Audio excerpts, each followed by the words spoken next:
En la política peruana, pocos nombres generan tanta pasión, división y debate como el apellido Fujimori.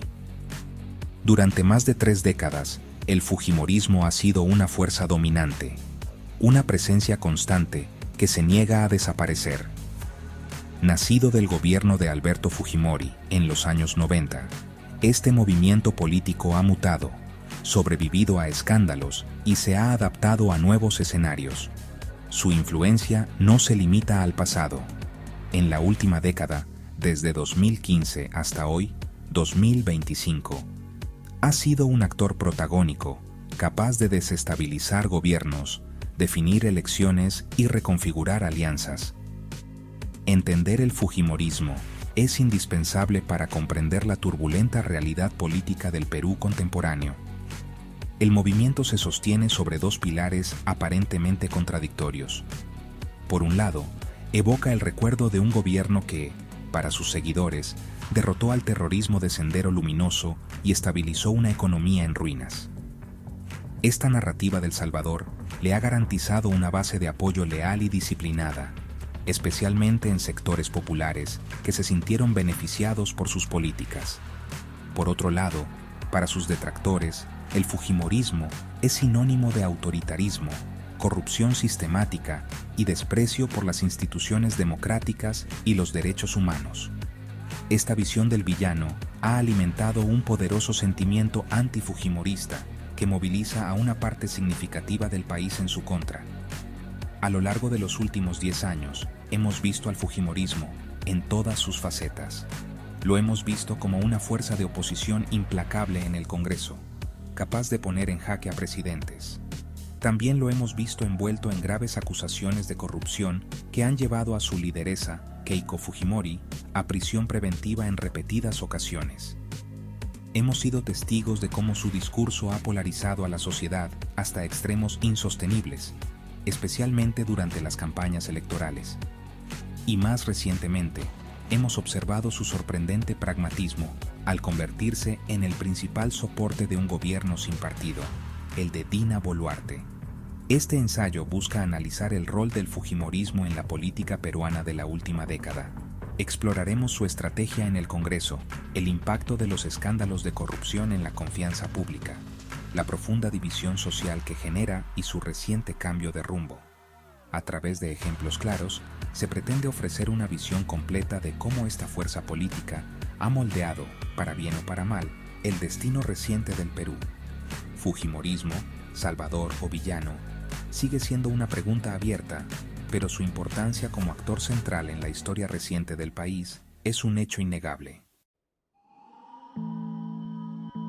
Después de las elecciones de 2016, el fujimorismo, a través de su partido Fuerza Popular, no ganó la presidencia, pero sí obtuvo un poder sin precedentes en el poder legislativo. Con 73 de 130 escaños, consiguió una mayoría absoluta que le permitió controlar la agenda parlamentaria a su antojo. En lugar de optar por una colaboración constructiva con el gobierno de Pedro Pablo Kuczynski, el partido liderado por Keiko Fujimori eligió un camino de confrontación directa y constante. El Congreso se convirtió en su principal trinchera, un espacio desde donde ejercer una oposición feroz que muchos analistas calificaron de obstruccionismo sistemático. El objetivo parecía claro: debilitar al Ejecutivo hasta hacerlo caer. Esta estrategia se manifestó de varias maneras. Una de las herramientas más utilizadas fue la censura de ministros.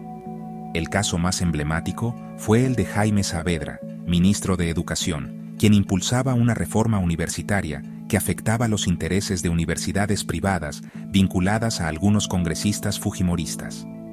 En diciembre de 2016, Saavedra fue censurado, enviando una señal clara de que Fuerza Popular no dudaría en usar su poder para remover a cualquier funcionario que considerara una amenaza. Esta práctica se repitió con otros ministros, generando una inestabilidad constante en el gabinete y dificultando la gestión de políticas públicas a largo plazo en el país. La presión no se detuvo en los ministros. El propio presidente Kuczynski se convirtió en el objetivo principal. El fujimorismo impulsó 2 procesos de vacancia presidencial en su contra, utilizando como argumento sus vínculos con la empresa brasileña Odebrecht. Aunque el primer intento fracasó gracias a la abstención de un grupo de congresistas liderados por Kenji Fujimori, la presión continuó. La constante amenaza de destitución, sumada a la revelación de videos que mostraban intentos de comprar votos para evitar la vacancia, dejó a Kuczynski en una posición insostenible. En marzo de 2018, acorralado y sin apoyo, Kuczynski renunció a la presidencia. La caída de Kuczynski no terminó con la confrontación. Su sucesor, Martín Vizcarra, heredó la misma relación conflictiva con el Congreso. El obstruccionismo fujimorista continuó, bloqueando importantes reformas políticas y judiciales que el nuevo gobierno intentaba impulsar. La tensión llegó a su punto máximo en septiembre de 2019, cuando el Congreso intentó elegir a nuevos miembros del Tribunal Constitucional en un proceso considerado irregular por el Ejecutivo. En respuesta, Vizcarra interpretó esto como una negación de la confianza y, amparado por la Constitución, disolvió el Congreso. Este episodio marcó el fin de un periodo de 3 años en el que el fujimorismo usó su poder parlamentario no para gobernar, sino para desestabilizar. Mientras el fujimorismo ejercía su poder en el Congreso, una sombra mucho más grande se cernía sobre el partido. Las investigaciones por corrupción, el escándalo Odebrecht, la constructora brasileña que admitió haber pagado sobornos en toda América Latina, golpeó con fuerza a la clase política peruana, y Fuerza Popular no fue la excepción. La lideresa del partido, Keiko Fujimori, fue acusada por la Fiscalía de liderar una organización criminal dentro de su partido para lavar dinero de origen ilícito. Según la tesis fiscal, Fuerza Popular recibió aportes ilegales de Odebrecht para financiar sus campañas presidenciales de 2011 y 2016, un dinero que luego fue blanqueado a través de falsos aportantes. Estas acusaciones tuvieron consecuencias devastadoras para la imagen del partido y para su lideresa. Keiko Fujimori fue sometida a varias órdenes de prisión preventiva, pasando largos periodos en la cárcel mientras las investigaciones avanzaban. Las imágenes de su detención y su reclusión se convirtieron en un símbolo del alcance de la corrupción en las más altas esferas del poder. El caso, que sigue en proceso judicial hasta hoy en 2025, no solo afectó a Keiko, sino también a varios de sus colaboradores más cercanos y financistas de campaña.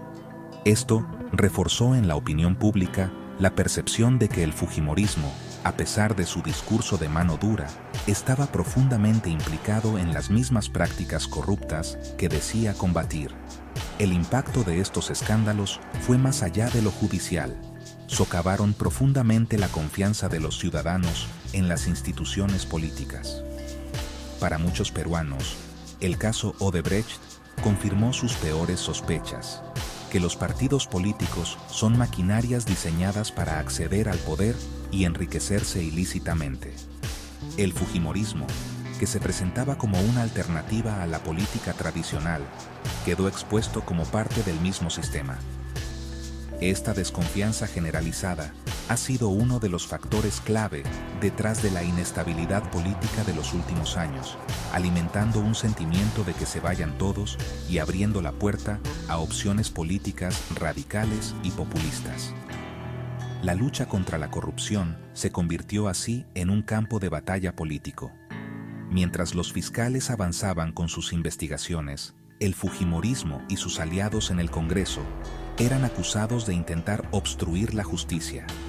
Se denunciaron maniobras para remover a fiscales clave del caso Lava Jato y para debilitar los acuerdos de colaboración eficaz con exdirectivos de Odebrecht. Esta actitud defensiva, en lugar de colaborar con las investigaciones, solo sirvió para aumentar las sospechas y consolidar la imagen de un partido que buscaba la impunidad. La corrupción, que en los años 90 fue uno de los pilares del discurso antifujimorista, volvía a ser el talón de Aquiles del movimiento en el siglo XXI. La influencia del fujimorismo no se limita a las instituciones, se siente con fuerza en la calle, en las familias y sobre todo, en las urnas. La última década ha consolidado una de las divisiones más profundas y persistentes de la sociedad peruana, la que separa a fujimoristas de antifujimoristas. Esta polarización no es simplemente una diferencia de opinión política, sino una fractura emocional que define identidades y moviliza pasiones. Cada elección presidencial se convierte en un referéndum sobre el legado de Alberto Fujimori y el futuro del movimiento que lidera su hija Keiko. El país se parte en dos, y la contienda electoral se transforma en una batalla visceral entre dos visiones irreconciliables del Perú. Las elecciones presidenciales de 2016 fueron un claro ejemplo de esta dinámica. Keiko Fujimori llegó a la segunda vuelta como la favorita indiscutible, pero se enfrentó a Pedro Pablo Kuczynski, un candidato que, sin tener un gran respaldo propio, se convirtió en el vehículo del voto antifujimorista. La campaña se centró menos en las propuestas y más en el rechazo al fujimorismo. Activistas, colectivos sociales y ciudadanos de a pie se movilizaron bajo lemas como "No a Keiko", recordando el autoritarismo y la corrupción del gobierno de su padre. Al final, Kuczynski ganó por un margen mínimo, de apenas 40.000 votos, demostrando que el antifujimorismo era una fuerza electoral tan poderosa como el propio fujimorismo. 5 años después, en 2021, el escenario se repitió con una intensidad aún mayor. Esta vez, el rival de Keiko Fujimori en la segunda vuelta fue Pedro Castillo, un profesor de izquierda radical y origen rural. La elección polarizó al país de una manera extrema. Por un lado, el fujimorismo se presentó como el único dique de contención contra lo que llamaban comunismo, aglutinando el voto conservador y de las élites económicas de Lima. Por otro lado, el antifujimorismo se unió detrás de Castillo, a pesar de sus posturas radicales, viéndolo como el mal menor frente al regreso del fujimorismo al poder. El voto se definió nuevamente por el rechazo, no por la adhesión. El resultado fue, una vez más, extremadamente ajustado. Pedro Castillo ganó por un margen similar al de 2016, evidenciando un país literalmente partido por la mitad. La fractura no solo fue política, sino también geográfica y social. La costa, especialmente Lima, votó mayoritariamente por Fujimori, mientras que la Sierra Andina y la selva respaldaron masivamente a Castillo. Esta división reflejó las profundas desigualdades y resentimientos históricos del Perú. El fujimorismo, incapaz de superar su techo de rechazo, demostró que, si bien tiene una base muy sólida, también genera un antagonismo que le impide, hasta ahora, volver a ocupar la presidencia de la República. Tras la ajustada derrota en las elecciones de 2021, el fujimorismo adoptó una estrategia peligrosa que dejó secuelas profundas en la democracia peruana. En lugar de aceptar los resultados, Keiko Fujimori y sus partidarios lanzaron una campaña sistemática para denunciar un supuesto fraude, en mesa, a favor de su rival, Pedro Castillo. Durante semanas, abogados y voceros de Fuerza Popular aparecieron en los medios de comunicación y redes sociales presentando recursos de nulidad y hablando de irregularidades, pero sin poder ofrecer pruebas concluyentes que demostraran un fraude masivo y organizado. Esta narrativa buscaba deslegitimar el proceso electoral y a las autoridades que lo supervisaban.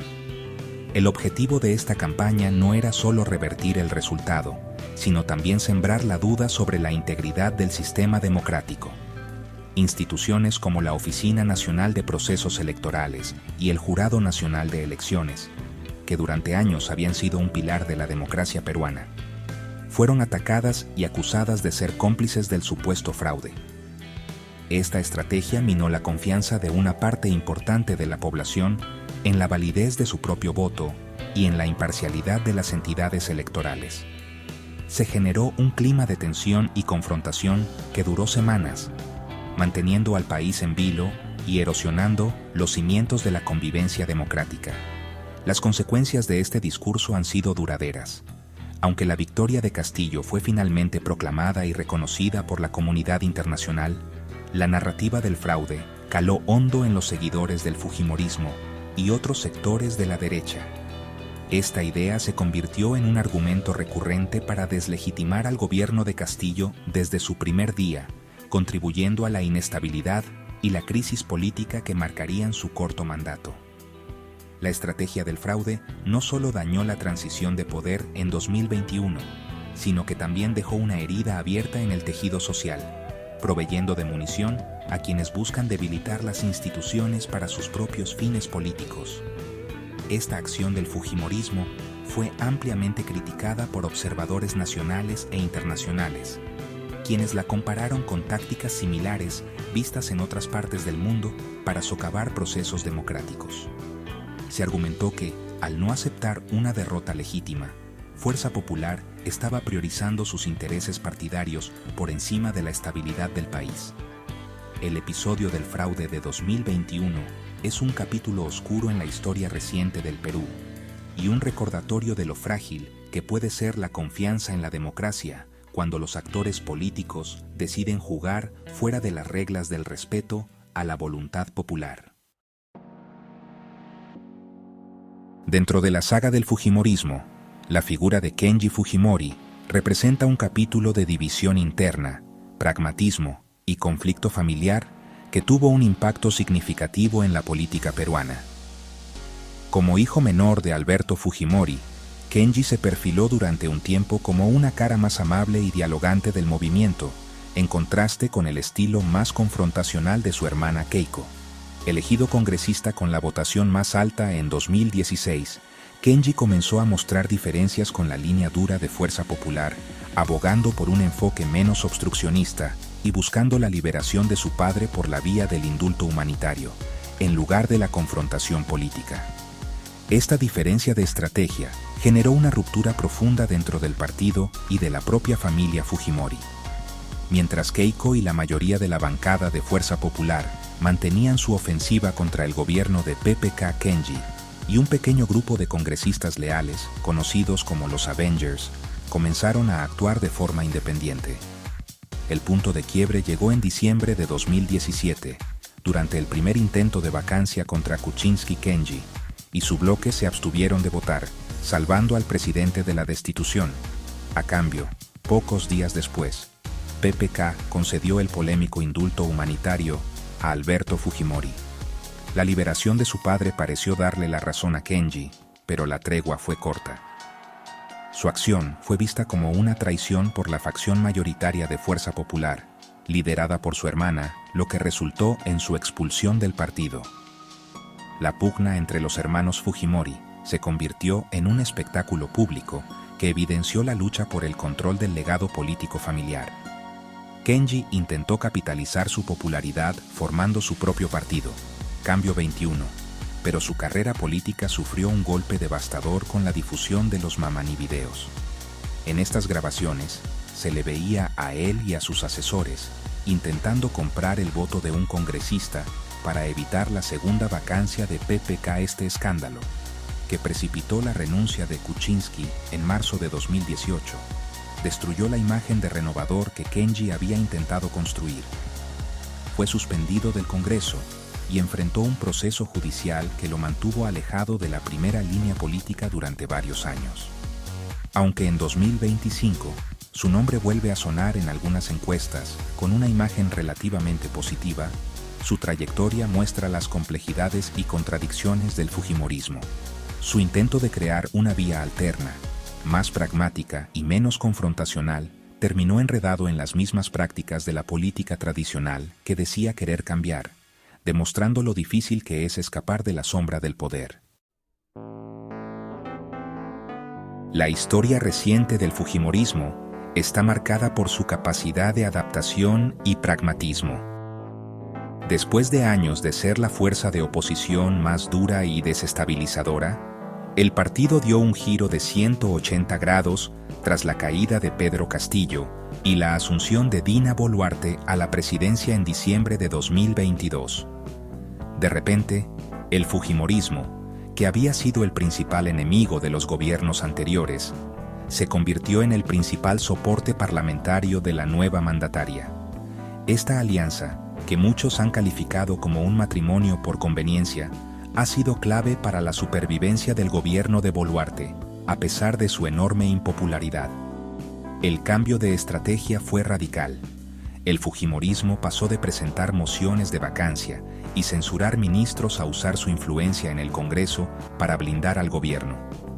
La bancada de Fuerza Popular ha votado sistemáticamente en contra de las mociones de vacancia presentadas contra Boluarte y ha protegido a sus ministros de interpelaciones y censuras. A cambio de este apoyo, el fujimorismo ha ganado una influencia considerable en el Ejecutivo. Ha logrado colocar a personas de su confianza en puestos clave del Estado y ha impulsado una agenda legislativa favorable a sus intereses, incluyendo reformas que, según sus críticos, buscan debilitar a organismos autónomos y garantizar la impunidad en casos de corrupción. Esta alianza ha sido beneficiosa para ambas partes en el corto plazo. Para Dina Boluarte, que carece de un partido político propio y de una base social de apoyo, el respaldo del fujimorismo y otras bancadas de derecha ha sido fundamental para mantenerse en el poder. Le ha proporcionado la estabilidad parlamentaria que sus predecesores nunca tuvieron. Para el fujimorismo, esta cohabitación le ha permitido ejercer poder desde el legislativo sin tener la responsabilidad directa del gobierno, evitando el desgaste de la gestión diaria mientras avanza su propia agenda. Es una forma de gobernar sin estar en el Palacio de Gobierno. Sin embargo, esta alianza también tiene un alto costo político. Se sostiene a pesar de la bajísima aprobación de la presidenta Boluarte, que en 2025 se mantiene en niveles críticos, cercanos al 80% de desaprobación según diversas encuestas. Al asociarse tan estrechamente con un gobierno impopular, el fujimorismo arriesga su propio capital político de cara a las próximas elecciones de 2026. Este pacto demuestra, una vez más, el pragmatismo extremo del fujimorismo, su capacidad para cambiar de enemigo a aliado según las circunstancias, siempre con el objetivo de mantener su relevancia y su cuota de poder en el complejo tablero político peruano. El 11 de septiembre de 2024, la política peruana fue sacudida por una noticia que, aunque esperada, marcó el fin simbólico de una era, la muerte de Alberto Fujimori a los 86 años. Su fallecimiento ocurrió apenas unos meses después de su polémica liberación en diciembre de 2023.